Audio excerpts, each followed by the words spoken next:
Well, hello and welcome back. We're continuing our series of MySQL and Python tutorials. In this episode, we're going to start digging into one of our problem child kinds of things that we're running into, which is basically what we want to do is we're going to need to walk the foreign key hierarchy, because what we're going to need to do is find places where there is related data that we're going to have to deal with. And this particularly deals with part 2 here, how to import related data for a table, because max rows is not always going to work. If you set it to bring everything, you may get it to work. But even then, what you can run into is if you have constraints that exist, so unless you blow away all your constraints and then rebuild them afterwards, which is a possibility, but a little bit of a pain and can be very time consuming. Instead, what we're going to do is as we are pulling data, and this is going to be both as we delete data, but then also as we pull data, we're going to need to find stuff that is related. For example, if you have a lookup and let's just say it's got 3 values, yes, no, and maybe. And each of those values relates to 1 for yes, no for 2 for no, and 3 for maybe. And you've got another table that utilizes that data.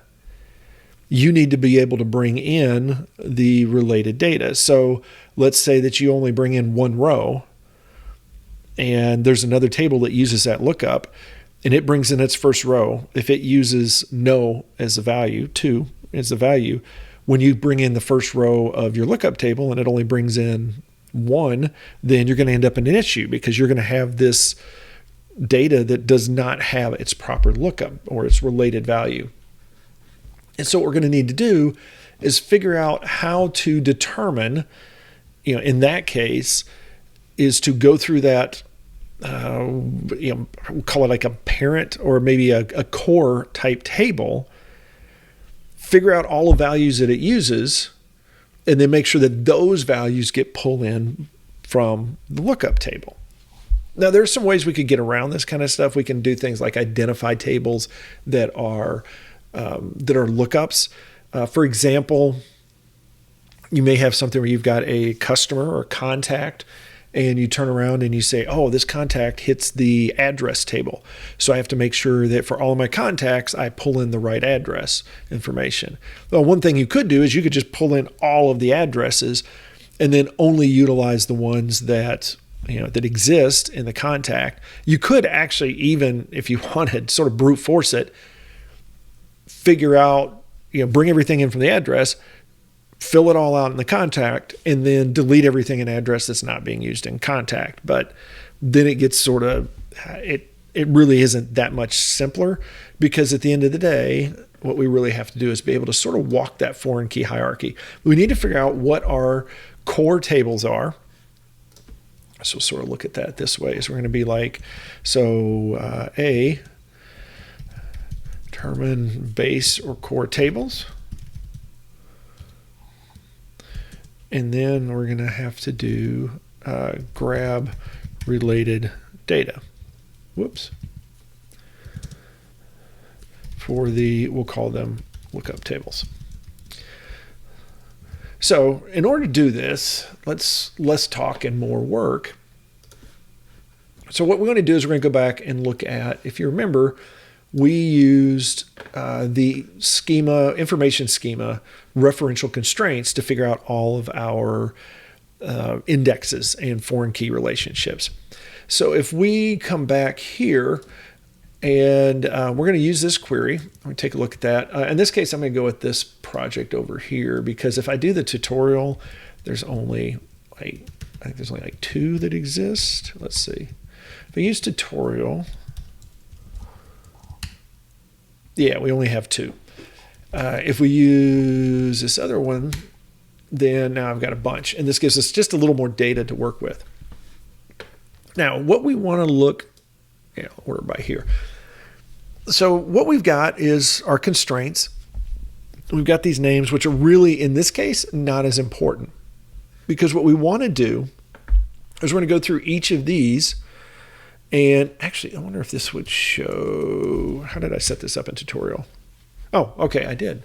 So we'll really simplify it now. So what you're going to do is you're going to see here in your constraints that table app user references address, and then address references lookup type.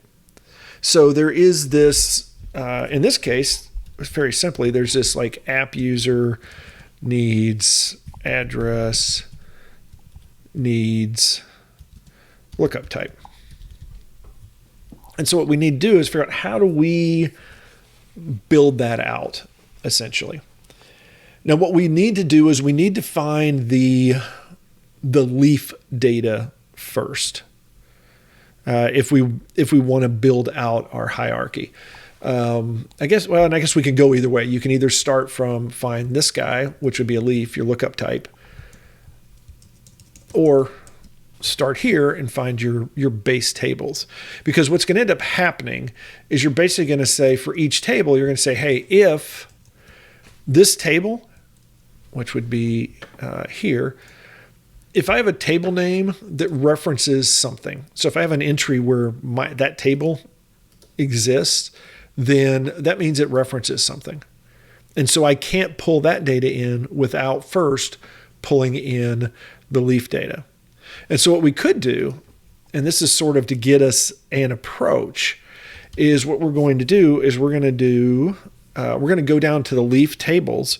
We're going to pull in all the records up to the row number that we give it for those leaves. And then as we go up to the next level, we're going to pull it in, and this is where I'm thinking through it a little bit. We can pull in data, but only where the data exists on the leaf. And that may be what we want to do. I got to really think about that. Now, actually, you know what? Let's flip that. So here's what we're going to do. I'll go back here just so we have these little bit of notes. So when we do the max rows thing, what we're going to do is we're going to apply max rows only to core base tables. So if nothing refers to anything else, everything's a core table. We only grab if it's 100 records, we only grab 100 records per row or per table, and we're done.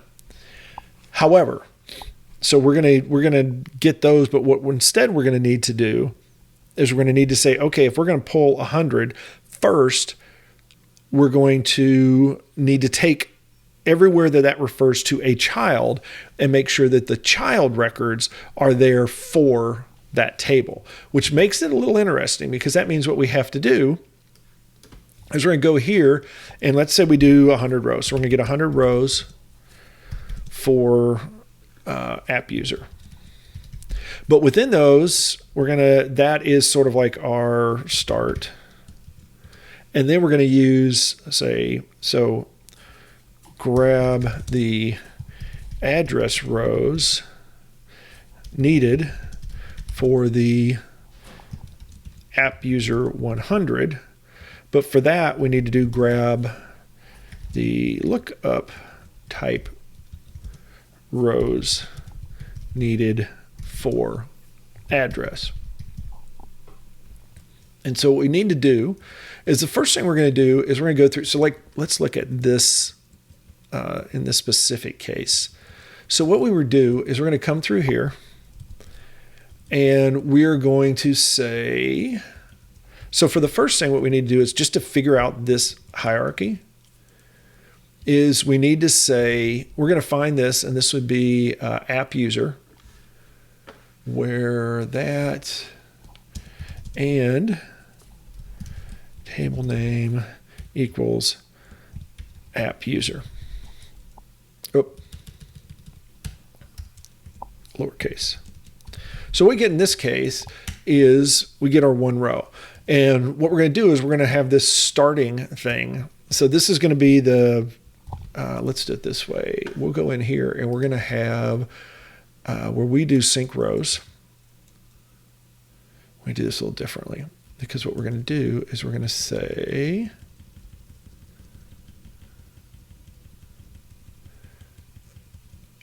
Okay, this is going to be, we're going to call this Smart Sync rows. And this is going to get really nasty really fast. Because first thing we're going to do, okay, so we have our target tables. So what we're going to need is here, we're going to be, let's say, imported tables. Because what we're going to need to do, let's see if we got that. Is that right? Yeah, we can do it that way. Because what we're going to have to do is we're going to go through each of these tables. Well, let's see. Oh, we do a drop first. So we're going to do, since we're doing it this way, so this is emptied table, smart, we're going to call it smart empty sync, the rows.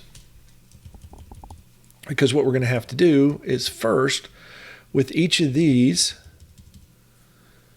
which we can probably get away with this here, because we can truncate, because we're dropping our keys. So we don't have to worry about our empty tables. So we're going to go through and we're going to empty everything. That's pretty easy to do. That's a simple thing. But now we're going to go and import data. And here, we're not going to drop the foreign keys anymore. Instead, we're going to do this. Check to see if this is referenced in a foreign key. So, let's see. So this thing says it is. You know, if I come it through, I'm going to say for each row that I get here, it's going to have to do something. Now here, I was dropping foreign keys. I don't want to do that. What I want to do instead is I'm going to say this. So if a table, so if length of FK rows, we'll just say it's less than 1, then we can go right ahead and load data. Else, whoops, and let's just say we'll just do print FK rows just so we can do it. Well, let's do it this way. Print load data for, and this will be the table name, so table. And then if not, then we need to,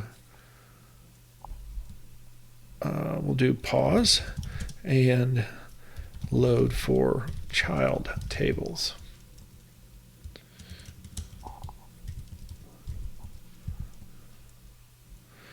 Load data for children. And then in this case, what I need to do is, let me go back and grab that. When I do the smart sync, here we go. So I'm going to do in each of these, for each row, smart empty sync, then we're going to do it for the children. But here what we're going to do, whoops, wrong key. Let's see, so for each of those, I'm going to, so I can do the, but what I really want to do is,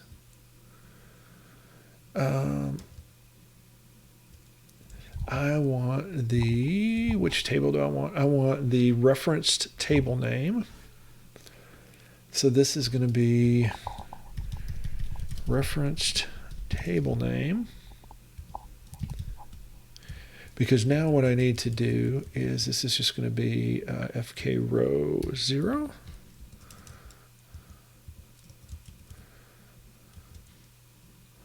And we're going to do it like that for now. So what we're going to do is we're going to come through here and we're going to basically say, hey, either we load data for our table, and let's go back to main. So let's do, where was that Smart Sync? What we're going to do is we're just going to come right in here. Smart empty sync rows, and quit. Because that'll give us a little bit to work with. And if we look, before we were just doing print feature flags. I don't think I need that. So if we come in here, doesn't really matter what I give it. And then it's going to come in here and it's going to say none type. So when I come into Smart Empty Sync 423, it's going to be because it's empty. Where do we go here? Oh, wait. In main, dbsync 423. Oh, because I don't have the target tables. My mistake. That's right. I need to do...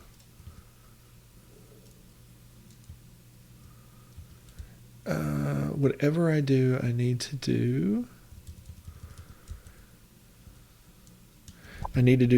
compare tables no matter what. So that we need to do. Something I missed earlier. Okay, so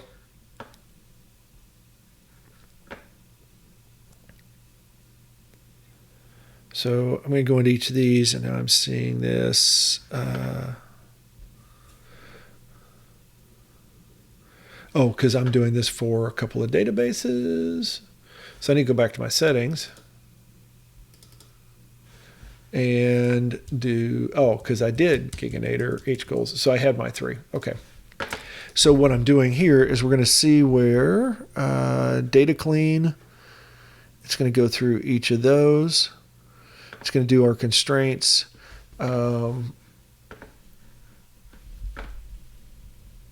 Yes, I already cleaned all of that stuff out. So I'm now going to have to resynchronize my data, but that's okay. And so now we can see here where we're getting some of these, we're going to get a load data.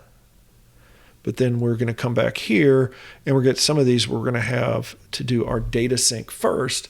And what we're going to end up doing is turn this into a little bit of a self-referential function so that we'll be able to walk down basically walk the tree and get to the bottom, load it, and then work our way back up. And I think that's where we're going to stop this time. I just want to get started. We're definitely getting into some, this is going to get pretty complicated fairly quickly. But I want to step through it still in some bite-sized chunks and start with the idea that, hey, we're going to come in here and we're going to look at, so if we look for this one, we are going to look at what's referenced. We're going to find first tables that do not have any references. Those are free. We're ready to go with those. But if they aren't, then we're going to have to walk that path, walk down that tree, and see where that goes. And that's what we're going to pick up next time. So go out there and have yourself a great day, a great week, and we will talk to you next time.